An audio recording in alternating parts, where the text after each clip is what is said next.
শীতের দিনের আসল মজাই তো সবজির মধ্যে। নিত্য নতুন সবজি আর নিত্য নতুনভাবে রান্না করে খাওয়ার মজাই কিন্তু আলাদা। তো আজকে আমি কি সবজি দিয়ে কি মাছ রান্না করছি সেটাই আপনাদের সাথে শেয়ার করব। আসসালামু আলাইকুম, সবাই কেমন আছেন? আশা করি ভালো আছেন। আলহামদুলিল্লাহ আমরাও ভালো আছি।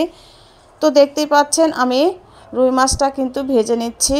আর রুই মাছটা এটা আমাদের তাজা মাছটা কেনা হয়, যেটা ওই যে পানির মধ্যে দিয়ে একদম মটর সেট করে রাখে, ওই মাছটাই আমরা সবসময় কিনি। মরা মাছটা কিনি না, কারণ অনেক সময় গন্ধ বের হয় মাছ দিয়ে। তো ওইটাও আমার বাচ্চারাও খেতে চায় না, আপনাদের ভাইয়াও খেতে চায় না।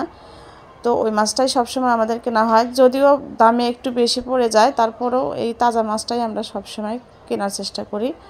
তো যাই হোক, মাছগুলো আমি ভেজে নিলাম। তো ভেজে নেওয়ার পরে এখন আমি এই মাছটা তুলে নিয়েছি। এখন দিয়ে দেব হচ্ছে পরিমাণ মতো পেঁয়াজ আর রসুন। আর আমি প্রত্যেকটা তরকারিতেই কিন্তু রসুন ইউজ করি, কম আর বেশি যাই হোক, মানে চেষ্টা করি আর কি, প্রত্যেকটা তরকারিতেই আমি রসুন ব্যবহার করার চেষ্টা করি। তো দেখতেই পাচ্ছেন আমার পেঁয়াজ আর রসুনটা কিন্তু আমি বাদামি কালার করে ভেজে নিয়েছি। আর এখানে আমি দিয়ে দিলাম হচ্ছে বেগুন, আলু, কাঁচামরিচ, স্বাদ মতো লবণ, হলুদের গুঁড়ো দিয়ে দিলাম, মরিচের গুঁড়ো, ধনের গুঁড়ো, সব কিছুই কিন্তু দিয়ে দেব। আর যেহেতু আমার বাচ্চারা খায়, এই জন্য আমি ঝালটা একটু কমই রাখার চেষ্টা করি সব সময়, কারণ বাচ্চারা খায়, আমরা বড়রা খাইতে পারি কিন্তু ওরা তো আসলে খাইতে পারে না। তো অল্প একটুখানি পানি দিয়ে আমি তরকারিটা কষিয়ে নিচ্ছি। আর মাঝে মাঝে কি হয় বুঝি না, রান্না বান্না, খাওয়া দাওয়া, ভিডিও আপলোড করা কোনো কিছুই ভালো লাগে না, মনে হয় সব কিছু বাদ দিয়ে দেই।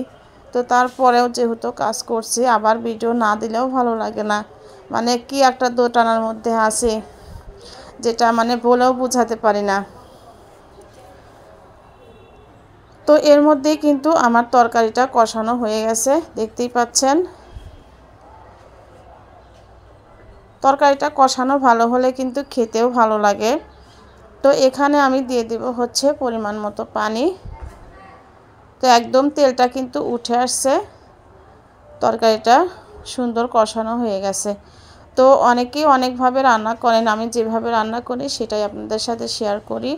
আর আমার বাচ্চাদের আলু লাগবেই, আপনি যত কিছুই রান্না করেন না কেন আলুটা দিতেই হবে, দু একটা আলু এর মধ্যে দিতেই হবে, কারণ ওরা আলু আর মাছটাই খাবে, অন্য কোনো সবজি ওরা খেতেই চায় না। তো কথা বলতে বলতে আমি কিন্তু সুরাটা দিয়ে দিলাম, দিয়ে ঢাকনা দিয়ে ঢেকে আমি 10 থেকে 15 মিনিটের মতো রান্না করব। তো 15 মিনিটের পর আমি চুলাটা অর্থাৎ ঢাকনাটা আমি উঠিয়ে নিয়ে এর মধ্যে যে ভাজা মাছগুলো ছিল সেগুলো আমি এর মধ্যে দিয়ে দিচ্ছি।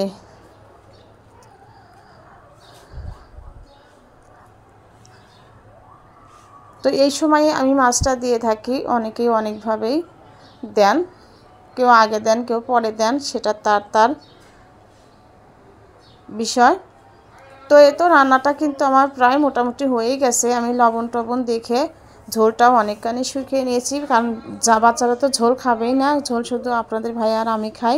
তো রেসিপিটা কেমন লাগলো, ভালো লাগলে লাইক কমেন্টস করবেন। ধন্যবাদ সবাইকে।